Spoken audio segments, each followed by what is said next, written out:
Hello and welcome to Bangla City SATV News. This is Nahin Tahir with our headlines.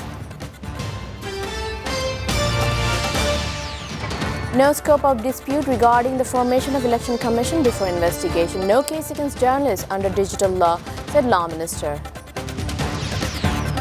BNP tried to hold protest procession in Feni under Section 144, rallies in 6 districts including Sudan, Thakurga tomorrow.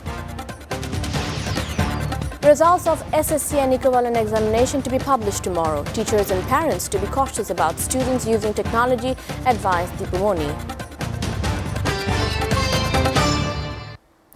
Law Minister Anisul Haq today said the steps have been taken to prevent the misuse of Digital Security Act. He said this while talking to journalists at the annual general meeting of the Crime Reporters Association of Bangladesh at Dhaka Reporters Unity this afternoon. The minister said he spoke to Home Minister and the ICT Act of 2006 was amended in 2012. Subsequently, a cell was formed. The cases filed under this law will be sent to that law enforcement cell first. They will check to see if the accusation is true. Anisul Haq also said there is no room for debate on the composition of the Election Commission, adding that it was the responsibility of the President. The Election Commission will be formed according to the instruction of the President.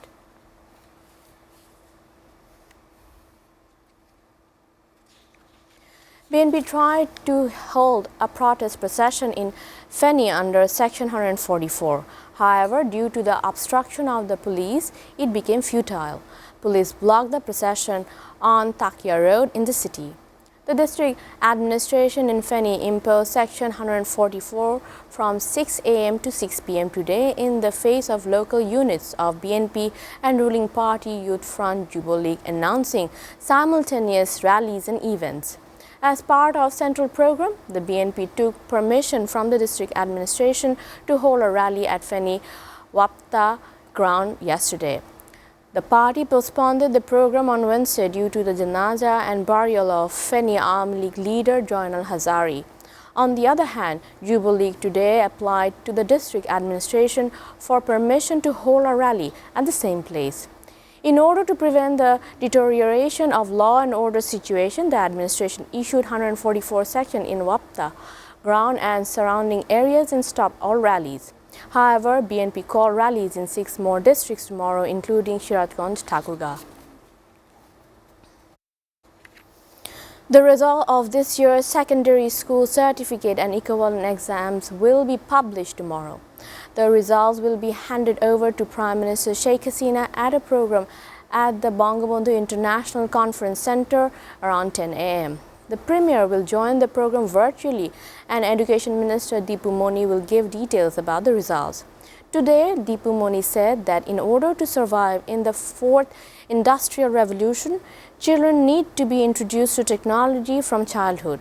She called upon the teachers and parents to make the next generation capable of being successful contributors in the coming revolution.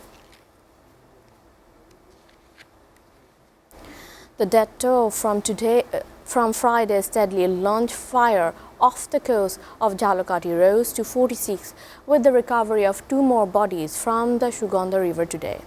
Fire services said the bodies of the unidentified people were fished out by firefighters from Charkati of the estuary of Suganda Bishkali River.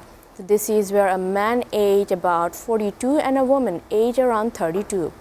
Both the bodies were partially burned. Coast Guard's members and firefighters continued their search operation in the river for the 6th day in a row. Over 70 people suffered injuries and many of them are currently undergoing treatment at different hospitals. There will be no outdoor event to welcome the New Year 2022 in Coxs Bazar. This time, the law enforcement agencies have taken extra precaution to ensure the safety of the tourists in Coxs Bazar. Besides, the district administration has formed a special monitoring cell to maintain discipline in the tourism hub. The tourist police have also taken several security measures to ensure the safety of tourists. However, people from different parts of the country will visit Coxs Bazar to enjoy the last sunset of 2021 as well as the first sunrise of 2022, and there will be various events arranged indoors in different hotels to welcome the new year 2022. Reports said no event will be arranged on the beach as there is a government ban on holding events outdoor. This time, the law enforcement agencies are also on high alert after the recent rape incident of a married tourist in the heart of the tourist district. 3 more cases of COVID-19 variant Omicron have been identified in Bangladesh, raising the tally to 7. GIA Aid, a global initiative of sharing all influenza data, shared the result today. 2 more Omicron cases were detected in the country yesterday. On December 11, Bangladesh reported its first 2 cases of Omicron variant in 2 members of the Bangladesh women's cricket team. Viewers, we are taking a short break. Stay with your Bangla City SATV News.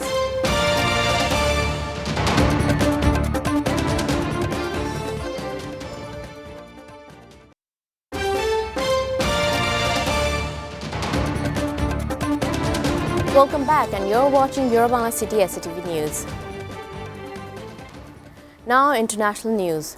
The US and France have reported their highest daily rises in the new COVID cases since the pandemic began, as the Omicron variant continues to spread. According to the US Center for Diseases and Prevention, the country reported more than 440,000 new infections on Monday. However, officials said the numbers could be an overestimation due to the reporting dailies over Christmas. France, meanwhile, reported Europe's highest ever number of the new daily cases. It saw 179,807 infections on Tuesday. Italy, Greece, Portugal, and England also reported record rises on Tuesday. World Health Organization warned that the risk of the Omicron variant remains very high in its weekly COVID update. World Health Organization said the number of new COVID infections of all strains grew by 57% in Europe in the week and by 30% in the Americas region. Hundreds of Hong Kong National Security Police raided the office of online pro-democracy media outlet Stand News today and arrested 6 people for suspecting serious publication offences. Reports said the 6 have been arrested for conspiracy to publish serious publications. Hong Kong broadcaster TVB said the 6 are current of the former staff from pro-democracy news website Stand News. Police said in a statement that they conducted a search with a warrant authorizing them to search and seize relevant journalistic materials. However, they did not identify those who were arrested, but there were 3 men and 3 women, aged 34 to 73. At least 38 people lost their lives in Sudan yesterday when a rudimentary gold mine collapsed. Rescue teams said 8 are still missing. The disaster occurred near Nuhud, a town about 500 kilometers west of Khartoum. Reports said a similar incident had been in Japan in January when 4 miners were killed at the same time.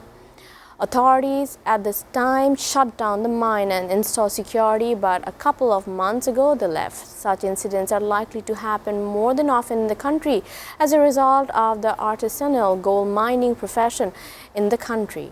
The profession is deemed dangerous due to the poor infrastructure. A crowd of women has marched through the Afghan capital calling for women's rights to be respected and accusing Taliban authorities of covertly killing soldiers who served the former United States-backed government. About 30 women gathered near a mosque in the center of Kabul yesterday and marched a few hundred meters chanting for justice before they were stopped by Taliban forces. The Taliban also tried to prevent journalists from covering the march. Taliban fighters briefly detained a group of reporters and confiscated equipment from some photographers, deleting images from their cameras before returning them. The protesters also aired objections to the restrictions women are facing under the Taliban rule. International charity named Save the Children has confirmed 2 of its staff members in Myanmar were killed in an attack it blames on the military. More than 35 bodies, including those of women and children, were found in the eastern Gaya state, the charity says. Reports said troops had forced people from their cars, arresting some of them and killing others before burning their bodies. The Myanmar military has denied the claim. Save the Children said the 2 staff members killed were working on education for children. They were traveling home for holidays after conducting humanitarian work. In a tweet, the charity called on the UN Security Council to convene and take action to hold those responsible to account. The 2-day practice match between Bangladesh and New Zealand 10 has been ended in the draw at Mount Mangwe. Mahmoud Hassan Joy and Mushfiqur Rahim spread light on Mount Mangwe with bat. Those 2 cricketers have scored half-century. Lytton scored 41 runs and Nazmul Shanto scored 27 runs. No one batted in the second innings. However, Bangladesh is scheduled to face New Zealand in the first test on January 1st, and the second test is scheduled on January 9th. Before ending, we go through your Bangla City SATV News headlines again. No scope of dispute regarding the formation of Election Commission before investigation. No case against journalists under digital law, said Law Minister. BNP tried to hold protest procession in Feni under Section 144 rallies in 6 districts, including Shuatgan Thakurka tomorrow. Results of SSC and equivalent examination to be published tomorrow. Teachers and parents to be cautious about students using technology, advised Tibu Moni. You are up to date with your Bangla City SATV News, and to know the latest in SATV News, visit www.satv.tv. Stay with us.